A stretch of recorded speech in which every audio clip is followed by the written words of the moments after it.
ልዩ ልዩ መረጃዎችንና ዜናዎችን የሚያገኙበት ይህ ጠይም ሚዲያ ነው። ሰላም ሰላም ቤተሰቦቼ እንደምን አላችሁልኝ? ዛሬ ደግሞ ይዤላችሁ የመጣሁት ከሰሞኑ የተሰማውን ዘግናኝ ግድያ ወንጀልና ከበስተጀርባ ያለውን እጅግ የሚገርመውን ምስጢር ነው። ከሰሞኑ ሀገራችን ከተሰሙ እጅግ አሰቃቂና ሰብአዊነት የጎደላቸው ወንጀሎች መካከል በደብረ ብርሃን ከተማ የተፈጸመው ድርጊት መላውን ሕብረተሰብ በከፍተኛ ድንጋጤና ሐዘን ውስጥ ከቶታል። ወንጀሉ ተራ ግድያ ሳይሆን የሰው ልጅ የጭካኔ ጥግ የት ሊደርስ እንደሚችል ያሳየና የብዙዎችን ልብ የሰበረ ክስተት ሆኖ አግኝተነዋል። ነገሩ የሚጀምረው ሰኔ 8 2018 ዓ.ም ነው። በአካባቢው በሰላማዊነታቸውና በደግነታቸው የሚታወቁት ቤት ተከራይተው የሚኖሩት አንዲት እናት ድንገት ከእይታ ይሰወራሉ።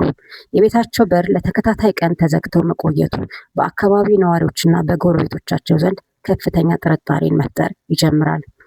ቀናት እያለፉ ሲሄዱ ስጋታቸው የጨመረ ጎረቤቶች በመጨረሻም የቤቱን በር ከፍተው ለመግባት ይገደዳሉ። ነገር ግን በሩ ተከፍቶ ወደ ውስጥ ሲገባ የጠበቃቸው ትዕይንት ማንም ሊገመተው ከሚችለው በላይ እጅግ አስገራሚና ዘግናኝ ነበረ። የጠፉት እናት በመሬቱ ላይ ተዘርረዋል። ፊት ለፊት የሚታየው የእግራቸው የአካል ክፍል ነበርና ጎረቤቶች በስም ይጣራሉ። በቤት ውስጥ ያለው ጠረንና ሰዎቹ በቆይታ የተመለከቱት እውነት ወሬውን የሰማውን ሰው ሁሉ የሚያስደነግጥ ነበር። የጠፉት እናት ሕይወታቸው አልፎ አስክሬኑ የተገኘ ሲሆን ይባስ ብሎም ከአንገት በላይ ያለው አካል ክፍላቸው ተቆርጦ በማዳበሪያ ውስጥ ተደብቆ ነበር። ይህ እጅግ አስገራሚና አሰቃቂ ድርጊት ፈጽሞ የተሰወረውን አካል ለመያዝ ፖሊስና የጸጥታ አካላት ብርቱ ክትትል ማድረግ ጀመሩ። ገዳዩ እኚህን እናት በስለት አርዶ አንገታቸውን ከሌላኛው አካላቸው ለይቶ ካስቀመጠ በኋላ ቤቱን ዘግቶ በቀጥታ ወደ አዲስ አበባ በመሄድ ከአክስቱ ቤት ተደብቆ እንደነበር በክትትል ተደረሰበት። ወንጀለኛው ዮሴፍ ከበደ በአዲስ አበባ ውስጥ በተደረገበት ጥብቅ ክትትል ግድያውን እስከፈጸመበት ስለት ድረስ በቁጥጥር ስር ውሏል። ይህ ድርጊት ከተራ ወንጀል ታሪክ በላይ እጅግ አስደንጋጭ የሚያደርገው ሟች እናት በስለት አንገታቸው ተቆርጦ የተገደሉበት በገዛ ልጃቸው በአብራካቸው ክፋይ መሆኑ ነው።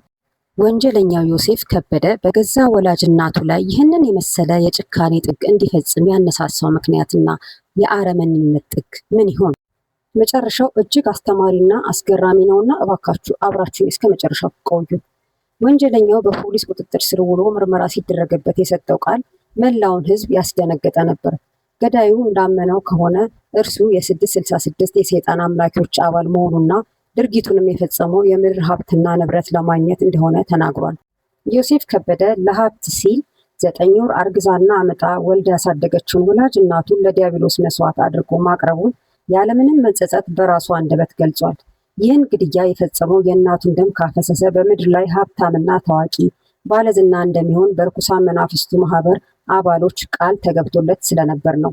ወጣቱ ዮሴፍ ከበደ የተመኘውንና የጓጓለትን ሀብት ንብረት ሳይሆን የእድሜ ልክ ጸጸትና የረጅም ዓመት እስርን ከንጹህ እናቱ ደም ጩኸት ጋር ተሸክሞ ወደ ዘብጥያ ይወርዳል። የዲያብሎስ ስራው ከሰውነት ልክ አዋርዶ ራቁትን አስቀርቶ በጸጸት አለንጋ መቀጥቀጥ ብቻ ነው። ሰላም ቆዩልኝ።